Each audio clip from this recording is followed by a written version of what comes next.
মানুষ ঝাড়খণ্ডের চাকুলিয়ায় অবাধে বিচরণ করছে রয়্যাল বেঙ্গল টাইগার এবং জানিয়ে সীমান্তবর্তী এলাকা বিশেষ করে বেলপাহাড়ের মানুষ তারা আতঙ্কের মধ্যে রয়েছেন এবং এখনো পর্যন্ত যেটা জানা যাচ্ছে যে ওড়িশার শিমলিপাল থেকেই সম্ভবত ঝাড়খণ্ডে হাজির হয়েছে। শিমলিপাল অভয়ারণ্য থেকে ঝাড়খণ্ডের জঙ্গলে বাঘ বিচরণ করছে প্রাথমিকভাবে এমনটাই মনে করছেন বন দপ্তরের আধিকারিকরা।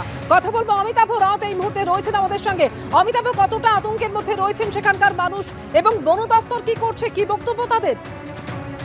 দেখো অমৃতা, যথেষ্ট আতঙ্কের মধ্যে রয়েছেন ঝাড়গ্রামের মানুষজন, কারণ এর আগে ঝাড়গ্রামের লালগড় এবং বিনপুরে দুবার বাঘের দেখা পাওয়া গেছে। লালগড়ে সেই যে বাঘটি ঢুকেছিল সেই বাঘটিকে মানুষ পিটিয়ে মেরে ফেলেছিল এবং বিগত দুদিন ধরে ঝাড়খণ্ডের চাকুলিয়াতে একটি রয়্যাল বেঙ্গল টাইগারকে ঘুরতে দেখা যাচ্ছে। বন দপ্তর সূত্রে যেটা জানা গেছে, উড়িষ্যার শিমলিপাল থেকে এই রয়্যাল বেঙ্গল টাইগারটি কোনোভাবে চলে এসেছে এবং এই মুহূর্তে সে ঝাড়খণ্ডের বিভিন্ন জায়গায় ঘুরে বেড়াচ্ছে। মূলত চাকুলিয়া